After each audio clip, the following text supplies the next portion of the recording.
గారి మీద జరిగిన దాడి అని చెప్పి మరి జగన్మోహన్ రెడ్డి గారికి రాయి తగిలి సేమ్ అదే రాయి ఇంకొక పక్కన నిలుచుకున్న మాజీ మంత్రి ఎమ్మెల్యే వెల్లంపల్లి శ్రీనివాసులకు కంటి మీద తగిలింది. వైద్యం కూడా చేశారు.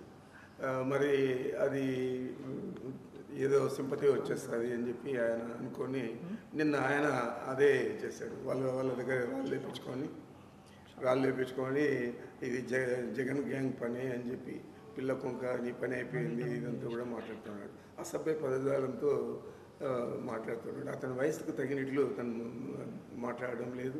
అందుకంటే దరిద్రంగా వాళ్ళ కుమారుడు లోకేష్ మాట్లాడుతున్నాడు. వీళ్ళు కక్షపూరితంగా వ్యవహారం చేస్తున్నారు. రాజకీయాల్లో ఎప్పుడు కూడా హుందాగా వ్యవహరించాల. అది లేకుండా వాళ్ళ ఆస్తిని ఏదో జగన్మోహన్ రెడ్డి గారు పెరుక్కున్నట్లు చేస్తూ ఉన్నాడు. అంతకుముందు కూడా అతను చెప్పాడు, ఒక దున్నపోతు 5 ఏళ్ళు మనం తన్ని చిక్కిపోయినాము, ఇప్పుడు రోషం వచ్చింది, ఇప్పుడు రాళ్లతో కొట్టండి ఆ దున్నపోతును అని చెప్పి కూడా చెప్పాడు. అంటే జగన్ గారి గురించి ఇండైరెక్ట్గా ఆయన ఏదో ఉద్దేశించి మాట్లాడింది. ఇలాంటి వ్యాఖ్యలని జనరల్గా తెలుగుదేశం పార్టీలో కూడా వాళ్ళకు ఉన్న క్యాడర్కు కొద్దిగా ఇలాంటి పని చేస్తే మా నాయకుడు మెప్పు పొందొచ్చు అని జనరల్గా అనుకుంటారు. ఆ విధంగానే మొన్న దాడి జరిగిండొచ్చు. నిన్న దాని మీద ఏదో సింపతి వచ్చేస్తూ ఉంది జగన్మోహన్ రెడ్డి గారికి. రాష్ట్ర వ్యాప్తంగా అందరూ కూడా ఆయనకు ఖండించారు. నా మీద కూడా ఏమీ లే అని చెప్పి వాళ్ళే వేసుకొని వాళ్ళే మాట్లాడారు. ఇది ఈ నటన తిరుపతి పార్లమెంటు బై ఎలక్షన్లో కూడా చేశాడు కర్ణాల వీధిలో. నిన్న కూడా చెప్పాను మీకు. మరి ఇది నటన తప్పితే వేరే లేదు. సింపతి వస్తుందని మనం చూసాము. 2004లో బాంబు దాడి జరిగిన తర్వాత 20 అడుగులు ఎత్తుబడి కింద పడితే సింపతి వచ్చేస్తుందని చెప్పి ముందే ఎన్నికలకు పోయాడు. మరి సింపతి అనేది రాదు, మనం చేసే పని మీద ఆధారపడి ఉంటుంది. జగన్మోహన్ రెడ్డి గారు ఈరోజు పేదల పక్షాన్ని నిలిచాడు, అన్ని రకాల సేవలు అందించాడు. మరి పేదలందరూ కూడా ఈరోజు ఆదరిస్తూ ఉన్నారు. దాన్ని ఏ విధంగా ఆయన తొలగించగలుగుతాడు నాకు అర్థం కాదు. ఉద్దేశం ఎప్పుడు కూడా క్రిమినల్ మెంటాలిటీ ఉంటుంది. అతన్ని ఎప్పుడు కూడా ముఖం తుంచేస్తాము, పెరగనివ్వకూడదు అని చెప్పే ఆలోచనతో ఎప్పుడు కూడా ఉంటాడు. ఆ విధంగానే ఈరోజు ఆయన ఉద్దేశం ఈ రాష్ట్ర ప్రజలకు అంతా కూడా తెలిసింది. కనీసం సహచరుడు, రాజకీయాల్లో ఉన్నాడు, ప్రతిపక్ష నాయకుడిగా ఉన్నాడు, గతంలో ఈరోజు ముఖ్యమంత్రిగా ఉన్నాడు. మరి ఇలాంటి వ్యక్తికి తగిలినందుకు ఇంకెవరైనా హుందాగా వ్యవహరించే మాజీ ముఖ్యమంత్రి, ప్రతిపక్ష నాయకుడిగా ఉన్న వ్యక్తి పోయి పలకరించి చూసి వచ్చుండొచ్చు. దానికి బదులు ఆయన కూడా రాళ్ళు వేసుకున్నట్లు నటించి ఈరోజు ప్రజలు సింపతి పొందాలని చూస్తూ ఉన్నాడు.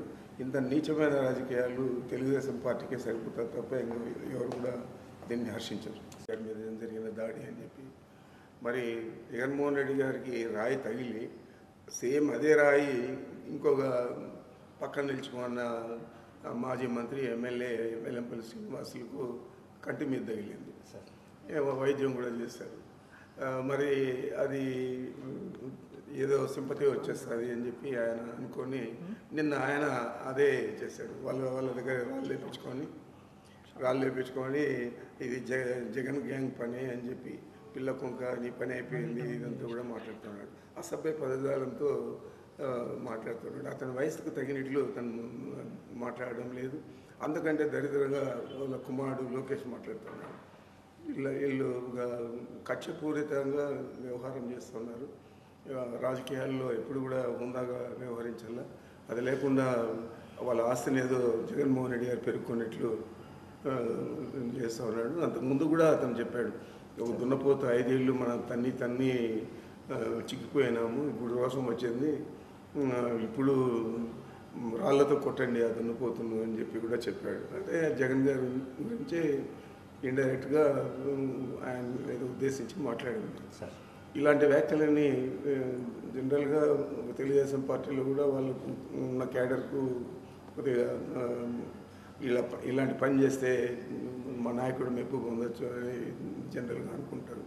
ఆ విధంగానే మొన్న దాడి జరిగిండొచ్చు. నిన్న దాని మీద ఏదో సింపతి వచ్చేస్తూ ఉంది జగన్మోహన్ రెడ్డి గారికి. రాష్ట్ర వ్యాప్తంగా అందరూ కూడా ఆయనకు ఖండించారు.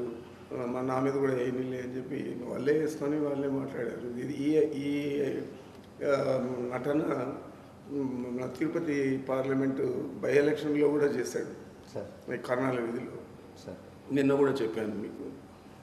మరి ఇది నటన తప్పితే వేరే లేదు. ఆ సింపతి వస్తుందని మనం చూసాము.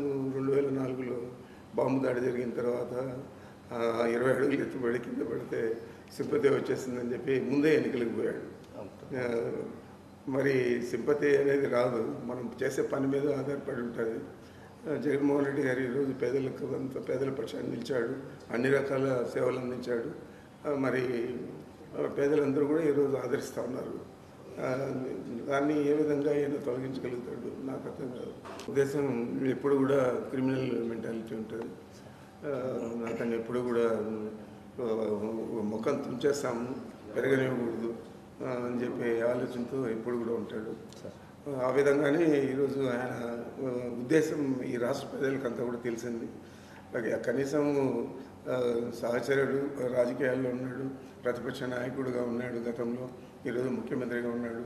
మరి ఇలాంటి వ్యక్తికి తగిలినందుకు ఇంకెవరైనా హుందాగా వ్యవహరించే మాజీ ముఖ్యమంత్రి, ప్రతిపక్ష నాయకుడిగా ఉన్న వ్యక్తి పోయి పలకరించి చూసి వచ్చుండొచ్చు.